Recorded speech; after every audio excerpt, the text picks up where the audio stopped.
Inakusahan ni Bastos sina Safira at Ike na simpleng sinusubukang i-frame siya, kaya't pinatay nila si Jace upang patahimikin ito. Inaakusahan din ni Bastos si Safira na nagbabalak na agawin ang ikatlong dibisyon mula sa kanya, ngunit ang lahat ng walang batayang akusasyon ay nagpagalit lamang kay Safira. Sinabi ni Derin kay Safira na kalmahin ang sarili, dahil siya ang hahawak ng sitwasyon, at pagkatapos nito, sinabi niya na ang mas maraming kapangyarihan ang isang demonyo ay mas nagiging uhaw ito sa kapangyarihan. Ito ang ambisyon na nagpapakilala sa mga demonyo, kaya't hindi niya maaring parusahan ang isang demonyo para sa pagkakaroon ng ambisyon sa paghahanap ng kapangyarihan. Gayunpaman, alam ni Derin na nagsisinungaling si Basto, kaya't hindi siya magpapaloko sa kanyang mga akusasyon, at alam din niya na tapat pa rin si Safira sa kanya. Gayunpaman, kasalanan pa rin ni Safira na nagtaksil si Jace, dahil siya ang dapat magpanatili ng tunay na katapatan ni Jace. Tinatanggap ni Safira ang responsibilidad sa bagay na yon. Kaya't ayon sa batas ng mga demonyo, dapat alisin ni Derin ang pareho sa kanila, ngunit hindi niya iyon ginagawa dahil masasayang ang dalawang commander ng corps sa parehong oras. Sa halip, napagpasyahan niyang magdaos ng isang duelo, at ang sino man ang manalo, ay papayagan na mabuhay. Ilang sandali ang lumipas, naghahanda si Safira para sa duelo, at sinabi ng Panginoon ng demonyo ang mga detalye ng duelo, kaya't ipinaliwanag niya na makikipaglaban sila gamit ang mga puppet. Hindi sila papayagan na lumahok ng personal, ngunit ganoon din si Basto. Parehong bibigyan sila ng 50 puppet, at ang tagumpay ay idedeklara kapag ang isang panig ay nagawang sirain lahat ng mga puppet ng kalaban. Medyo komplikado iyon para sa isang duelo, dahil maaaring madali lang ginawa ni Derin na labanan hanggang sa kamatayan, ngunit inisip ni Safira na nais ng Panginoon ng demonyo na subukan ang kanilang kasanayan bilang mga commander. Ngunit hindi iyon nagpapabawas sa pagiging hindi pangkaraniwan nito. May isang bagay pang nakalimutan ni Safira na banggitin. Ginawa ni Derin na ang mga commander ay maaaring magtalaga ng kahalili upang lumaban para sa kanila, kaya't pinili ni Safira si Ike upang lumaban sa duelo na nakataya ang kanyang buhay. Tinanong ni Ike si Safira kung sigurado siyang hindi niya nais na harapin ang duelo mismo, ngunit sinabi ni Safira na mas malamang siyang manalo sa ganitong paraan, dahil ang duelo ay isang paligsahan ng kasanayan sa pagitan ng mga commander, at naniniwala siyang mas mahusay si Ike bilang commander kaysa sa kanya, kahit na mas malakas pa rin siya kay Ike. Ngunit ngayon, ipinagkakatiwala ni Safira ang kanyang buhay kay Ike. Hindi gusto ni Ike na pilitin siyang lumaban para sa kaligtasan ni Safira, ngunit wala siyang pagpipilian ngayon, kaya't kailangan niyang gawin ang kanyang makakaya. Dinala si Ike upang makita ang mga puppet na kanyang pamumunuan, at ayon sa nasabi sa kanya, pantay-pantay ang lakas ng lahat ng puppet, at sinusunod nila ang utos ng kanilang commander nang walang tanong. Kaya't ang tanging salik na magdedesisyon sa duelo ay ang kakayahan ng mga commander. Pinapayagan din silang magbigay ng sandata sa mga puppet ayon sa kanilang nais, ngunit iniisip ni Ike na hindi sapat ang mga espada upang matiyak ang kanyang tagumpay. Ilang sandali ang lumipas, bumalik siya sa kanyang opisina, sinusubukang mag-isip ng magagandang pormasyon para sa mga puppet at nang dumating si Sadie at nag-alok ng isang tasa ng tsaa. Dahil narito na siya, tinanong ni Ike si Sadie kung ano ang gagawin niya kung kailangan niyang manalo sa isang laban, ngunit wala siyang ideya dahil ayaw niyang lumaban. Sumang-ayon si Ike na ang pag-aayos ng alitan ng walang laban ay ang pinakamahusay na paraan, ngunit kung minsan ang iyong kalaban ay hindi magiging kontento maliban kung magbubukas ng laban. Kaya't hypothetical na tanong niya kung ano ang gagawin ni Sadie sa sitwasyong iyon. Wala pang karanasan sa pakikipaglaban si Sadie, ngunit kung kailangan niyang pumili, pipiliin niya ang isang walis bilang kanyang sandata. Sumasang-ayon si Ike na tama siya, dahil ang pinakamahusay na sandata ay isa na nagbibigay daan sa iyo na manatili sa labas ng saklaw ng iyong kalaban habang nagbibigay sa iyo ng saklaw upang hampasin sila. Katulad nito, mas mahusay ang espada kaysa sa kutsilyo, ngunit mas mahusay pa ang pana dahil nagbibigay daan ito sa iyo na patamaan sila mula sa malayo. Ngunit syempre, alam din ni Basto iyon. Kaya't malamang nagagamit siya ng parehong taktika. Binanggit ni Sadie na ang kanyang dating Panginoon ay madalas magsabi na ang mga crossbow ay kamangha-mangha sa labanan, at iniisip ni Ike na maaaring magandang ideya iyon dahil maaari nitong butasin ang metal na baluti at mas madaling gamitin kaysa pana.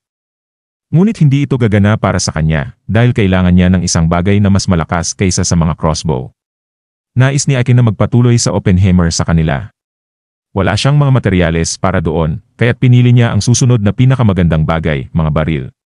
Hindi pa narinig ni Sadie ang tungkol sa mga baril, kaya't tinanong niya kung malakas ba ang mga ito, at tiniyak ni Ike sa kanya na napakalakas ng mga baril.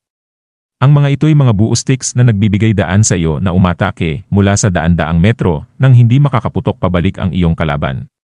Inisip ni Sadie na kamangha-mangha iyon, ngunit tinanong niya kung talagang kaya ni Ike gumawa ng ganito. Maaaring hindi niya magawa ito mag-isa, ngunit naisip na niya ang plano para roon. Sinabi ni Ike na si Saphira ay isang kamangha-manghang alkemista, kaya't sigurado siyang magagawa niyang magawa ang mga baril ng walang pang-oras. Ngunit nang tanungin niya ito, tinanggihan ni Saphira at sinabing hindi niya ito magagawa. Maaari siyang magaling sa paggawa ng mga bagay, ngunit hindi niya magagawa ang isang bagay na hindi pa niya nakikita. Sinubukang ipaliwanag ni Ike na ito'y isang bakal na silindro na may gunpowder upang maglunsad ng bala, ngunit hindi pinansin ni Saphira at sinimulang tanungin siya kung sasamahan niya siya sa paglangoy. Samantala, ipinaalam kay Basto na si Ike ang papalit kay Saphira bilang commander. At habang inaakala ng kanyang tauhan na natatakot si Saphira sa kanya, alam ni Basto na may plano si Saphira kahit na hindi niya alam kung ano yon. Ngunit sa ngayon, ipinaalam niya sa kanyang tauhan na labis siyang impressed sa espada na ginawa. Sinabi ng tauhan na ginawa ito mula sa ngipin ng dragon at maaari siyang gumawa ng sapat upang armasan lahat ng kanyang mga sundalo. Ngunit sinabi ni Basto na kakailanganin niya ng higit pa sa 50 espada para sa kanyang plano. Samantala, nakalabas na si Ike sa pool kasama si Saphira at hindi siya makapaniwala kung gaano karelax si Saphira kahit na ang kanyang kabiguan ay magdudulot ng kanyang kamatayan. Bigla, may nagpadala ng quote ni Ike sa kanya. Kaya't pinasalamatan niya ang tao. Ngunit sa isang sandali, nagulat siya nang malaman niyang ang tao ay si Derin. Masama yon para kay Ike dahil hindi siya nakasuot ng maskara, ngunit sa palagay niya ay maaaring mapalampas niya ito dahil baka hindi siya makilala ni Derin.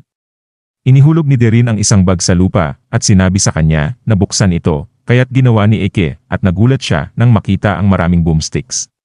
Alam ni Derin na sinusubukan ni Ike na makuha ang mga ito, kaya't nag-abala siya upang makuha ito para sa kanya. Sinubukang tanggihan ni Ike dahil ayaw niyang malaman ni Derin kung sino siya talaga, ngunit sinabi ni Derin na walang silbi na magsinungaling dahil alam na niya na tao si Ike. Sinabi sa kanya ni Romberg ang lahat tungkol kay Ike, kaya't alam niya mula sa simula na tao si Ike. Ngunit kung alam ni Derin mula sa simula, tinanong ni Ike kung bakit hindi siya pinatay agad nito. Sinabi ni Derin na pinayagan niyang mabuhay si Ike para sa kanyang pangarap, dahil kahit gaano karami ang kapangyarihan niya, hindi niya makakamtan ang kanyang layunin nang walang mga tao sa kanyang tabi upang lumaban para sa kanya. Tinanong ni Ike kung ano ang pangarap ni Derin. Kaya't ipinaliwanag ni Derin na nais niyang magtayo ng mapayapang mundo. Nais niyang magtayo ng mapayapang mundo, at upang gawin yon, kailangan niya ng maraming magagaling na tao, kaya't nais niyang tulungan ni Ike na makamit ang kanyang layunin. Sinabi ni Ike na masaya siyang magsilbi kay Derin, at natuwa si Derin kaya't nag-teleport siya paalis. Pagkatapos nito, dinala ni Ike ang mga baril kay Saphira, upang makita niya kung ano ang mga ito, at sa wakas naintindihan ni Saphira kung ano ang mga baril, kaya't tinanong niya kung paano gagawin ang mga bala. Sinabi ni Ike na ito'y isang metal na bola, kaya't gumawa si Saphira ng isa. Ngunit masyado itong malaki upang magamit bilang bala. Sinabi ni Ike na kailangan itong maging maliit upang magkasya sa loob ng baril. Kaya't naintindihan ni Saphira kung ano ang dapat niyang gawin, kahit na ayaw niya dahil ang paggawa ng detalyadong maliliit na bagay ay nagdudulot daw sa kanya ng napakatinding side effect sa balat dahil sa stress. Bigla, nagkaroon ng malaking pagsabog, ngunit hindi nakaramdam si Saphira ng anumang mahika, kaya't ipinaliwanag ni Ike na malamang sanhi ito ng gunpowder sa paggawa. Lumabas si Fiorina at sinabi kay Ike na nagawa na niya ang powder na hiniling, kaya tinanong ni Ike si Saphira kung tapos na siya sa mga bala, at sa pagkakataong ito, perpekto na ang mga bala, kaya't gusto niyang gumawa si Saphira ng 500 piraso pa. Pumayag si Saphira na gawin ang mga bala, kahit na iniutos niya lahat ng trabaho kay Fiorina dahil ayaw niyang gawin ito. Pagdating ng araw ng duelo, puno ang stadium ng mga demonyo na sabik na makakita ng aksyon, at nagsimulang manlibak si Basto kay Ike dahil nagbigay lamang siya ng mga kalasag sa kanyang mga puppet habang ang mga puppet ni Basto ay ganap na armado. Tinanong niya kung ano ang ginagawa ni Saphira ngayon at kung ano ang plano nito, ngunit hindi mahalaga sa kanya dahil tiyak siyang mananalo. Ang mga paper ni Basto ay natatakpan ng Damascus steel, ibig sabihin walang espada o palaso ang makakapasok dito. Isang regalo yon mula kay Derin, kaya't naniniwala siyang kinikilingan siya ni Derin sa duelo.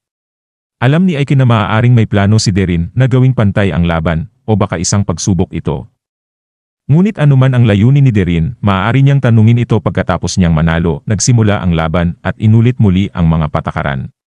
Ang bawat commander ay may 50 puppet at ang unang makakapatay ng lahat ng puppet ng kalaban ay idedeklarang panalo, habang ang talunan ay mamamatay.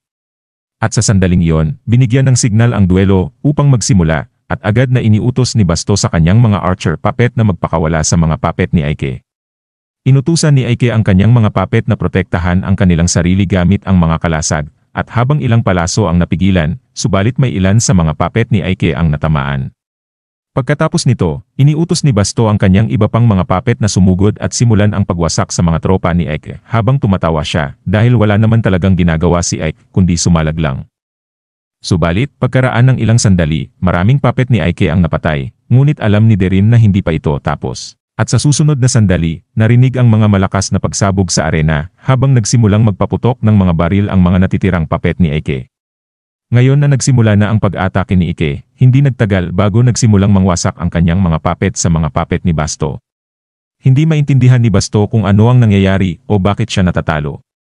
Hindi nagtagal, lahat ng mga puppet ni Basto ay bumagsak at opisyal na natalo si Basto. Kaya't bumaba mula sa kanyang upuan ang Panginoon ng Demonyo upang ihatid ang masamang balita kay Basto. Ipinagkaloob ni Derin kay Basto ang dalawang pagpipilian dahil mabait siya. Kaya't sinabi ni Derin kay Basto na maaari niyang tapusin ang sarili niya o gagawin ito ni Derin para sa kanya, at hindi niya ito gagawing walang sakit. Ngunit sinabi ni Basto na may iba pa siyang plano sakaling siya'y matalo. At sa susunod na sandali, isang archer ang nagpakawala ng palaso sa likod ni Derin. Ngunit hindi tulad ni Ike, nakita ito ni Derin at nahuli ang palaso bago ito tumama sa kanya. Ngunit hindi niya nakita ang isang malakas na eksplosibo na nakakabit sa palaso, kaya't sumabog ito. Pagkatapos, nagsimula rin si Basto ng sunod-sunod na pagsabog sa mga stand, pinapatay ang maraming manonood at pinapayagan ang kanyang mga sundalo na pumasok sa arena. Ngayon, idineklara ni Basto na siya ang magiging bagong Panginoon ng Demonyo mula ngayon. At dito na po natatapos ang yugtong ito. Maraming salamat po, mag-like at subscribe para sa susunod na kabanata. Hanggang sa muli.